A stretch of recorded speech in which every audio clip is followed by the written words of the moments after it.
Now we've got Steve Greenwood with us. It's been a bit of a kerfuffle this morning, I'm not going to lie, but you're here, so everything's okay. Life's always hard. Exactly. It's it's a BBC budget programme.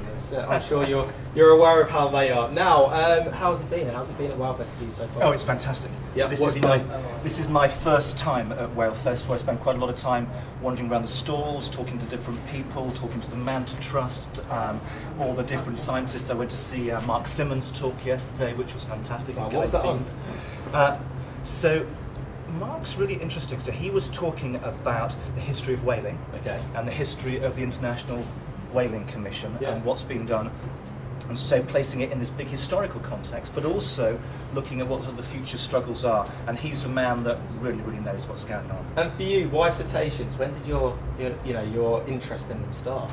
Well, it's interesting because, of course, I'm working on a series about sharks. So I've never actually been lucky enough to make a film about cetaceans. Have you ever witnessed them in the wild, though? I've seen them in South Africa. Yeah. I've seen them in South Africa, but in truth, only by accident, because we were out trying to find great white sharks.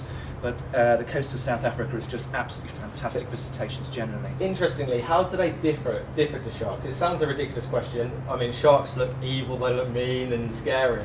Dolphins arguably look more friendly with their smile, but is there more to it than that, or do they have some similarities, or not really at all? Well, it's interesting because, of course, they're completely different animals, because cetaceans are mammals, and sharks are elasmobranchs, so they're cartilaginous fish.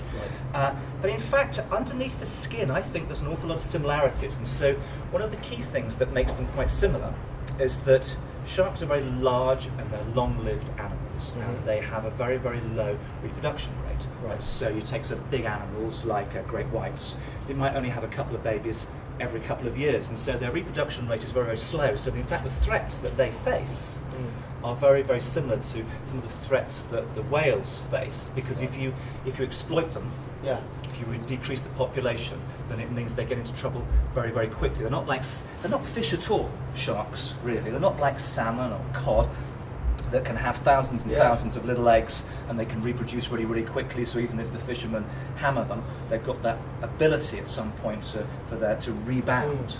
Sharks, when their populations are decreased, which is happening all the time at the moment, they have very little ability to rebound. So there's a big similarity, I think, between. And what is that? Is that due to poaching, or is it due to nets, or? So at the moment, there's a fantastic research paper that was out recently by a man with a brilliant name called Dr. Boris Worm. Oh, great name. And he concluded that 97 million sharks are killed every year by commercial fishing. Now, some of that's bycatch, which is supposedly accidental, but most of it is on purpose for a variety of things, shark meat, but increasingly, most importantly, for the shark fin trade in Asia. Right, okay. So you mentioned the offspring. With, for example, orcas, they say that their calves stay with them for life. With sharks, how does that work? Not so much. Not so much. So, I mean, one of the great turnarounds, I think, in cetaceans in the past 50, 60 years is us realising how intelligent and how sociable and how smart and how caring they are. And that's been one of the great big breakthroughs. And I think one of the big changes in us understanding and feeling much more empathic, I think, towards whales than perhaps previous generations did. Sharks aren't like that. I mean, sharks put an enormous amount of resources into giving their young the best start in life, but as soon as they're born, that's it. They're gone. They're gone. Really? Yeah. So what? They give birth, they just keep going. They just keep going. Absolutely. Oh, wow. So I mean, sharks. Just to get a little bit biological. So there's sort of two ways that sharks have babies. Sometimes they lay eggs, but these are not like your box standard ordinary boring eggs like sort of salmon roe or things like that. These are extraordinary eggs that are really huge. We filmed a shark called Port Jackson, which is an Australian shark, and the female lays an egg which is the same size as her head, and it's shaped, I can imagine all the ladies. Yes, I was going to say, I had a few. And it's shaped like a corkscrew, and this is like a complete life support system for a baby shark, and it lasts for 11 months after it popped out, and when the baby shark comes out, it's a complete ready-to-go animal. Right. Completely fully born and grown. And then you get the other sorts of sharks which actually have live birth. And in fact, they're an awful lot more like mammals than you might imagine. They have the equivalent of a placenta Yeah, of course. and an umbilical cord. And when the babies are born, they even have belly buttons. Oh wow, I never knew that. So that's, if you learn nothing else today, some sharks have belly buttons. Well, you know, similarities between us and sharks, and it's the belly button. We are more similar than you might actually imagine. Go on, expand on that. In what way? Okay, so I'll give you an example about. There's a species of shark, and if you come to the talk this afternoon, you'll see a clip of it.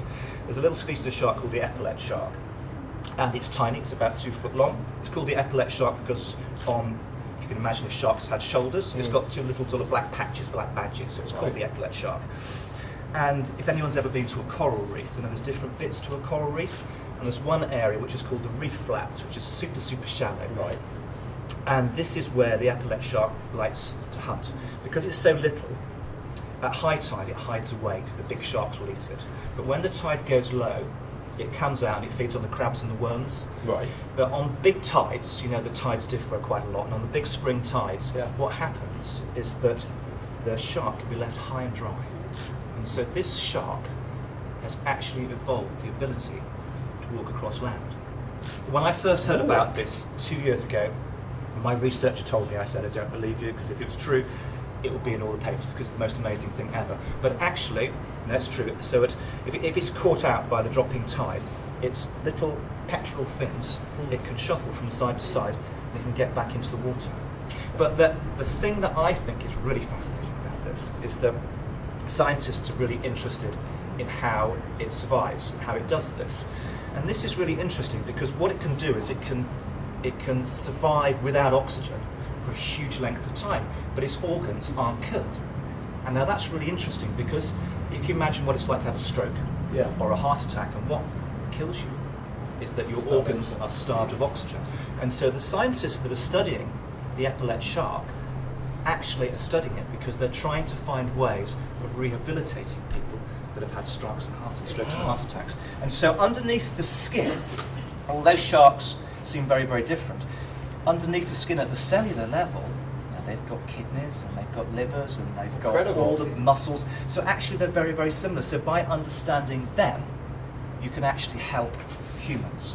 And in fact, in our series, we've got a 3-part series on sharks. Tell us I was going to get onto that. Tell us a little bit about that. So it's a 3-part series on sharks. We've been making it for the past 2 years, and it's the BBC's authoritative wildlife series on sharks. We've never actually, unbelievably, we've never actually done a proper series on sharks. So you're the first person to make a complete series. A complete series on sharks. Absolutely. And the aim of this series was to film as many different types of sharks as possible. There's 510 species around the world, every different possible shape and size you could imagine. Some of them you've heard of, like great whites and hammerheads, but a bunch of sharks that people have probably not heard of, like tasseled wobbegons or goblin tasseled wobbegong. Oh, that's an interesting one. It's a fantastic shark. Wow. What does it look like? Does it look as funny as it sounds? It looks even funnier. Oh, good. So it looks a bit like a carpet that's been slightly squashed. So it's a very flattened shark, Right. and all around its mouth it's got these tassels which make it look like a piece of coral. Right. And if anyone's been to a coral reef, you'll see that underneath the coral reef you get these bommies, you get these little caves, and the tasseled wobbegong, it sits on the ground, motionless, waiting for little fish to come past. And then when one gets within strike range, it's an ambush hunter. It's a fantastic ambush hunter. Quick as lightning, 10th of a second, opens its mouth. By opening its mouth, the fish is sucked in. Oh, goodness. That's that. Well, they're clever as well then. So they're, yeah. I mean, they say cetaceans, killer whales, are highly intelligent. Would you say that sharks can compete on that level or not quite? they're not smart as whales. No. Oh, okay. No. But they're quite smart. But for a fish, they're quite smart. And I would say if there's one particular smart one, because of course, as well as sharks, our series is also looking at rays, because rays are in fact really just flat sharks. They are basically biologically extremely similar organisms. Right. And manta rays have the biggest brain of any marine fish. Not as big as dolphins and whales, of course. But, and so these are very, very intelligent animals. And one of the things that scientists have been really confused about is that why does a manta ray need to be smart? Because frankly, all a manta ray does is it swims around the ocean, looking for plankton. Yeah. You know, and generally you think you wouldn't need to be that smart to There's a find great plankton. white shark or something. Could do it. But actually, manta rays are really smart. So they're just beginning to discover why manta rays are so clever. And if you want to find out, you have to watch the TV series. And when is Program that? Tell us. 3. Yeah, that was a great plug there. That was very I'm convenient. plugging it like anything. No, So do we it. are going out in May Okay. on BBC One. The final date hasn't been officially announced, but if you look at your Radio Times, your electronic program guide, you will find it will be on BBC One, 9 o'clock, and it's 3 60-minute episodes. And It's called Shark. called Shark. Funny enough. Says what it does. Yeah, That's what it says on the yeah. box. Just in case anyone gets confused. But so tell us. I mean, is this your first time filming with sharks, or have you filmed with them before? My very first time. And how did you find it? What was it like to film these animals? How did you do it? It's hard. It's hard because, well, that sounds silly. They live in the sea, and so little is known about them. Yeah. I mean, of course, the big difference between sharks and whales is that whales need to come up to the surface to breathe, and so if you want to find them, they're an awful lot easier to course. find. And so you can place satellite tags and acoustic tags and things on whales, and when they come to the surface, you can find where they are. Sharks, not so much. You don't have to do those sorts of things, and so sharks, very little is known about them. So when you talk to the scientists and say, well, where are they? Yeah. Quite often they go, well, I don't know, yeah. I don't know where they are. Well, they might be over here, or they might be over there. Yeah. So filming sharks is tough, because sometimes you turn up and the sharks don't. So the stereotype is that you see this massive fin in the water, and arguably you get that stereotype from the film Jaws. How do you think that has affected the name of sharks? Well, it's interesting. So Jaws came out 40 years ago this year. It was the 40th anniversary of Jaws, and I'm not knocking Steven Spielberg because it's, I love my movies and it's a great film, but it didn't do the cause of sharks a whole lot of good. But I think people have always been frightened of the idea of undersea monsters, whatever it is, and I think the sharks and the great whites in some ways is just the latest iteration of something which is a deeper and more primal fear. But I think after 40 years, it's really time that we started rebranding sharks, because they are not. I get really sick of all these shark documentaries that you see on certain stations, which describe them as the ultimate killing machines and the danger from the deep and all this blah blah blah. All blah, the blah. tense music behind it. Yeah, it's really dumb. Yeah. So, great white sharks Yeah. are smart, interesting, fascinating animals which have evolved to do something utterly incredible. So sharks, I think great whites in some ways are a bit like killer whales, in that killer whales, one of the things that killer whales do is that they hunt really smart animals, and they do it by outsmarting them. Right. And great white sharks hunt fur seals. Have you ever seen a fur seal? I mean, they're big animals, they're predators, they've got big teeth. They are dangerous animals, and yet a great white shark, using both the senses that we know, like sight, smell, sound, but also using senses that we don't have, like they can sense electricity in the water. Wow. They have these things on their snouts, just like all sharks, called the ampullae of Lorenzini, and they can sense electricity. Yeah. So all human beings give off electromagnetic fields, and sharks can sense that in the water. Also, sharks have got down their side a thing called a lateral line, and that can sense movement of animals in the water by the pressure waves. And so if you go to South Africa, where the water is really, really murky, which is one of the problems of filming down there, the sharks have this ability to sense their prey. And these animals, they weigh up to 2 tons. They weigh the same as a rhino, and yet they are strong enough and smart enough.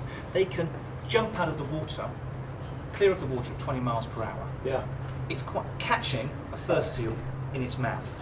I think that is one of the great predator-prey interactions And that must be in amazing. the world. Have you seen that? Yes. And did you film it for your series? Oh yeah. You got it on camera. Oh yeah. That's the master shot. That's what we needed. Yeah, So that's something for us to really look forward Yeah. to. So the end of program 1. Yeah, we've cool. I think predators are to be celebrated. Yeah. Killer whales are fantastic predators, but they're to be celebrated for what they do, because they do it really, really well, and they're an important and an intrinsic part of the marine ecosystem. If you take those top predators out of an ecosystem, ecosystems change. We know that from looking at things terrestrially, we know it's happening in the water as well. So celebrate the fact that great whites are amazing animals, and don't call them ultimate killing machines. Don't call them ultimate killing machines. That's the rule. Mr. Greenwood has spoken. So tell us then, when you saw that happen, we'll go back to this moment of the shark jumping out of the water. What were you feeling? What was it like? I was thinking, please God, may the cameraman be turning over and focused on the right spot. Yeah. Because it's really, it's massively hard to film. It's massively hard to film because, of course, you don't know where the shark's going to jump out of the water. It's like looking out there and saying, where should I focus the camera? It's a gamble, isn't it? It's really, really, really hard. Yeah. So we spend quite a lot of time missing it, and in fact, although it's always shown in slow motion, the truth is it happens in a second. Yeah. And so when it actually does happen, I mean, we first caught it after 7 days of going out filming every morning. When it first happened, my first thought was, did that actually happen, or do I just wish it to happen so much that I dreamt that it actually happened? Until there's a moment of silence, and we all went, did we get it? Yeah, I think we got it. It's happened. Yeah, we got it.